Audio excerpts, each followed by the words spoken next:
It's a tale as old as time. Fat red Italian plumber versus blue anthropomorphic hedgehog was the main rivalry of the 90s. How the hell did we end up with this as a rivalry? See, gaming is a very big market. People are always trying to compete with one another to release the next big game that's loved by everyone. Within the age of social media and the internet, this has become more apparent than ever. However, this was actually always the case in gaming, even as early as the 80s. The big red Italian plumber Mario took over the entire world of gaming in the mid to late 80s with Super Mario Bros. In 1985 on the NES. Everyone loved Mario. When you thought of video games, you thought of Mario, which is still even the case today for a lot of people. I mean, this man was literally everywhere. You could travel 56 galaxies away, contact an alien species, and they would probably know who Mario is. Seriously, it was an anomaly at the time that something as early in its life cycle as video games could be getting this much upfront attention from one character. The original Mario game exploded in popularity, and the next few Mario games would follow a very similar pattern of reception from the public. Basically, for the whole of the 8-bit era, Mario was the dominant driving force. Obviously, you had games like Zelda and Metroid, but even these were nowhere near as big as Mario. This man literally seemed unstoppable. But then we arrive at the 16-bit era and things begin to change. It seemed people were beginning to await a new character that could actually grab people's attention and compete with Mario. Most of them were failures, but there was one that stood out from the rest. It was a blue hedgehog who was cool, spiky, and speedy, and his name was Sonic the Goddamn Hedgehog. Sonic 1 released on the Sega Genesis in 1991, and Sega knew if they wanted their mascot to be able to compete with Mario, they'd have to be really aggressive with their marketing for Sonic. So Sega decided to advertise Sonic as fast and speedy, a contrast to Mario's slower and more methodical gameplay.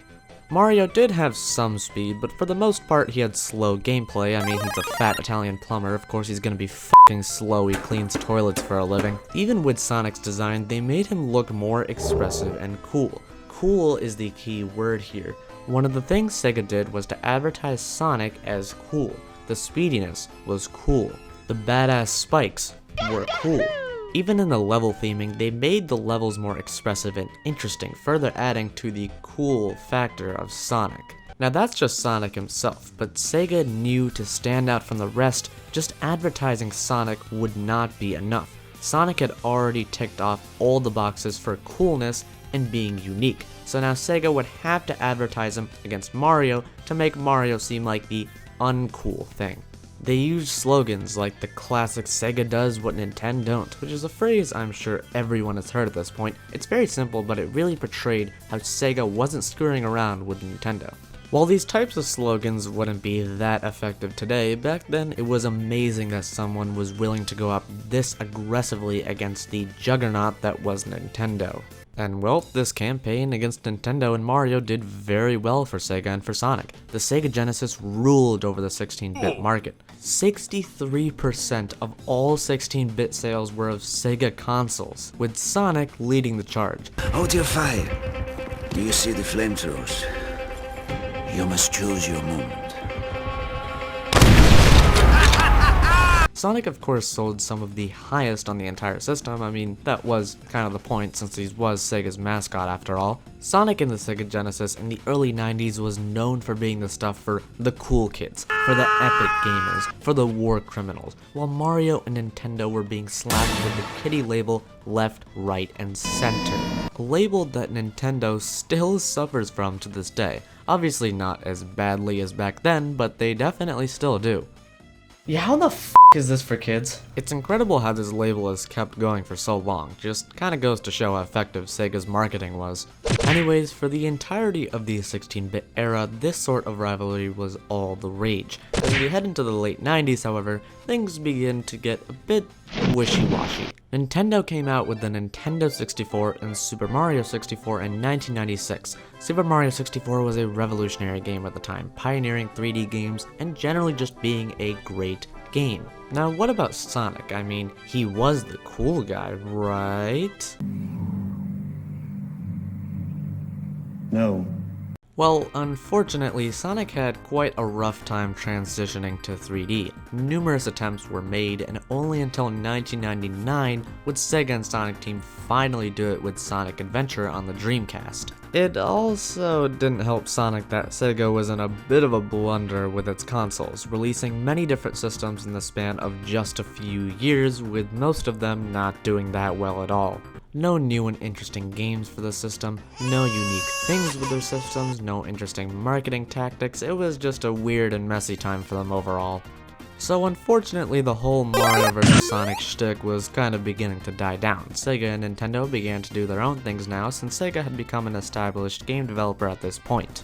We then transition into the 2000s. Around this point, Sega was trying to provide its last bit of CPR to its Dreamcast child to just give it some life again. Why? Why?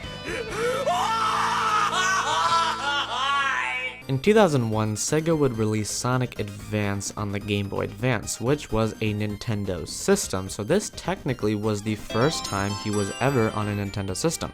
However, people cared more about consoles than handhelds, which is why some people don't associate this game as being the first major Sonic game released on a Nintendo system, which is kinda dumb, but whatever. It's just a lot more people cared about the console Sonic games. Also in 2001, Sega would officially discontinue the Dreamcast, taking them out of the console market. But Nintendo is still there. They just came out of the Nintendo 64 generation, which did fantastic. So Nintendo in 2001 released the GameCube, a nice little blue lunchbox which you can pack your peanut butter jelly sandwich. Now, since the Dreamcast didn't really sell all that well, and Sega had Sonic Adventure 1 and 2 on that system, which are some of the most important and loved Sonic games, they knew they'd have to do something to get these games to more people. So in 2002, Sega made the bold decision to re-release Sonic Adventure 2 on the GameCube, officially marking this as the first Sonic game released on a Nintendo home console. Technically the first one was on the Game Boy Advance, but shut up!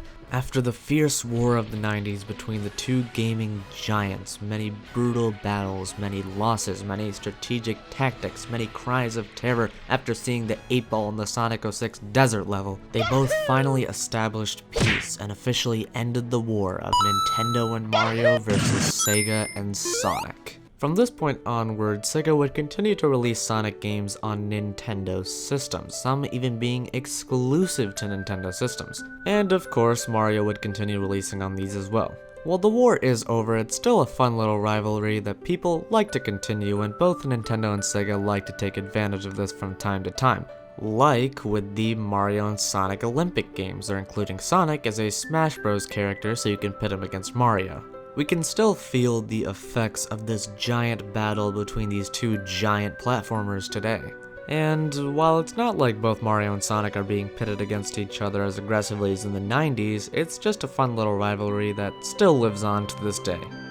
Geez, I want to get famous. Let me go start a rivalry with someone. Ha! Moose does what Nintendo don't. Yeah! Home run!